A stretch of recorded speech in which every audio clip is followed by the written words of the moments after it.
Good morning and good afternoon. Thank you for tuning in to Recharge's presentation on the battery industry of the future. My name is Pia Alina Lange and I will be walking you through our presentation on a long-term, sustainable, competitive, innovative battery value chain in Europe. But first things first, please allow me to quickly tell you who Recharge is. So Recharge is the leading industry voice for the advanced rechargeable and lithium battery value chain in Europe. In a nutshell, we promote environmentally friendly, socially responsible and safe batteries and battery value chains. Now, our unique membership really represents the entire value chain, from raw materials extraction to cell manufacturing, from OEMs to recyclers. And I think it is fair to say that this puts us in a very good position to speak with a comprehensive, a strong voice when it comes to the battery ecosystem in Europe and globally. You can see here a snapshot of our members as they stand today, with a wonderful mix of international multis on the one hand, but also industry associations, SMEs, and innovative startups on the other hand. Now, I was asked to elaborate today on the potential of the future battery industry in Europe. And let me start with this. Advanced rechargeable batteries, such as lithium, nickel, zinc, or sodium-based battery technologies, they are a strategic imperative for the industrial and the social revolution towards a more empowered and sustainable society. Now, we do indeed, I think, live in an increasingly electrified world, right? The battery chemistries that we at Recharge represent provide battery storage and power services to a multitude of different applications, from important storage and grid balancing services in a renewable-based electricity infrastructure to mobility to ITC and consumer goods, but also energy backup and safety.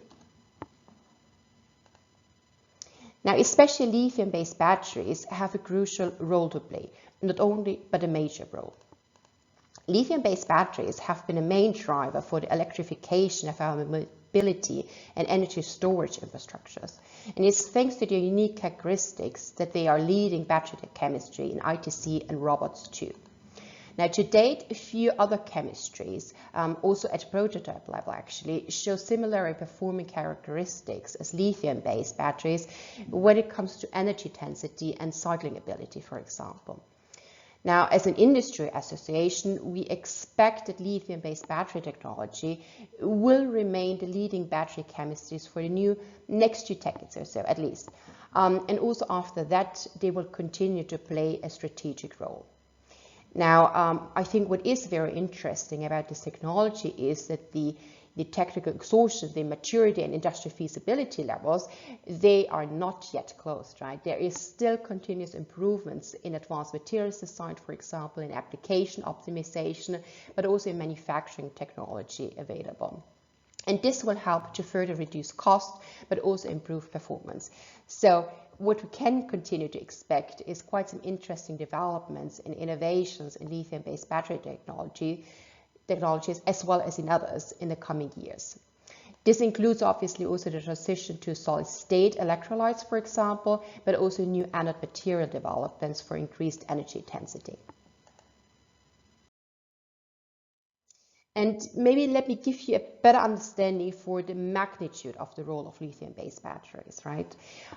So rechargeable batteries make up for about 80% of the global battery market. Of this rechargeable sector, about 70% are still lead-based batteries. So batteries that are commonly known as your starting, lighting, ignition battery in an internal combustion engine car. Now, lithium-based batteries actually only, if I can say, represent an overall 27% market share. But if we look now at the right side of the slide, at the growth, we can see how fast the lithium-based batteries market develops, right? In the category others, this includes here sodium, nickel, or zinc-based batteries, also flow batteries, right? And I really don't want to bore you with numbers here, but what I would like to take you from this slide is that there is a massive innovation, development and investment dynamic taking place when it comes to advanced rechargeable battery technologies.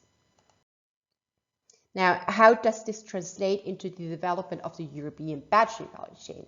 And let me maybe travel back here in time a little bit, back to 2017. Now, with the launch of the European Battery Alliance in 2017, the European Union recognized the strategic role of batteries. The promotion of batteries as a key technology for the achievement of the 2050 climate neutrality, as well as industrial leadership ambitions, at least at political level, has really kick-started an important investment innovation dynamic. Now, last year, investment in the European battery ecosystem reached some 60 billion. The Commission says 3 times more than in China. And we really see that Europe is developing from, how shall I say, a conventional niche battery cell manufacturing hub to a serious candidate for taking global leadership in advanced rechargeable battery technology. It is expected that annual production capacity in European cell manufacturing will soon reach more than 400 gigawatt hours. Today, about a half dozen of major lithium battery cell factories are in operation in Europe, accounting for approximately 5% of the global cell and battery manufacturing capacity.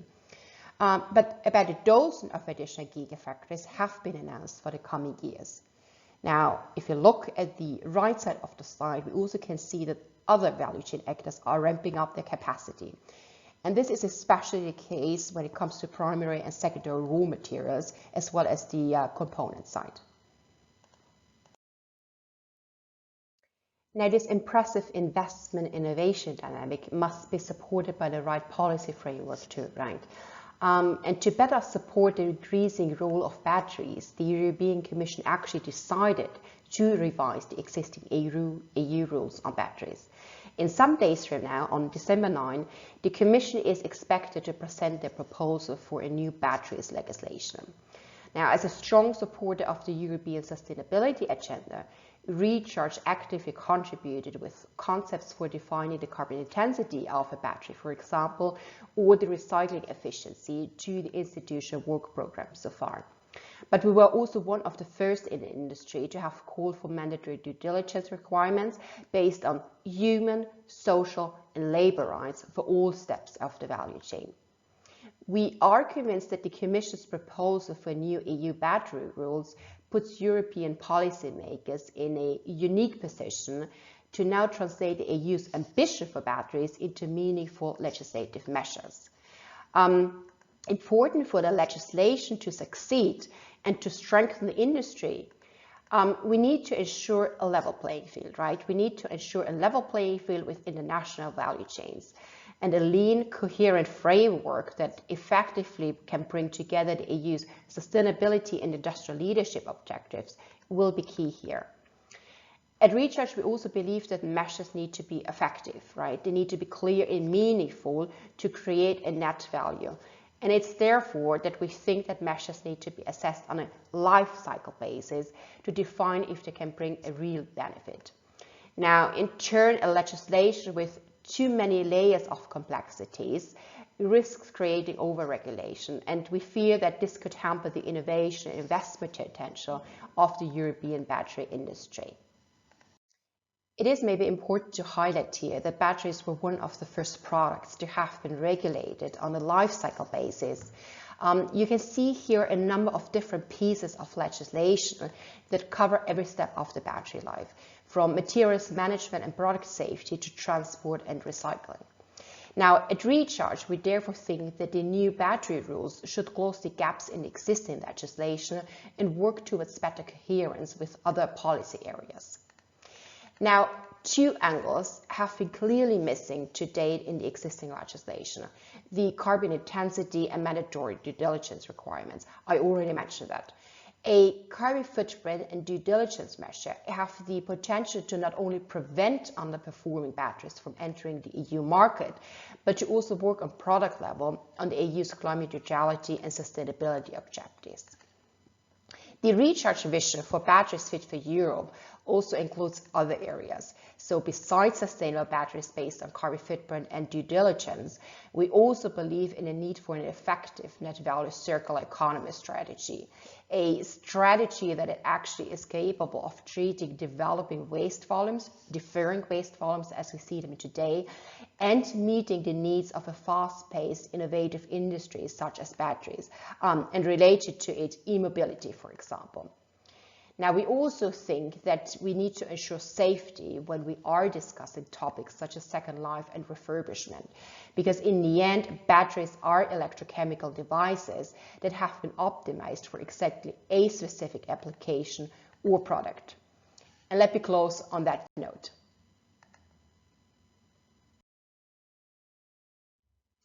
Thank you very much for your interest in this exciting industry, and I hope you enjoy the 2020 Future Battery Forum. Now, if you want to contact us, visit rechargebatteries.org. You can obviously also follow us on Twitter and LinkedIn for more dedicated information. Please stay safe, and I hope to see you next year in person.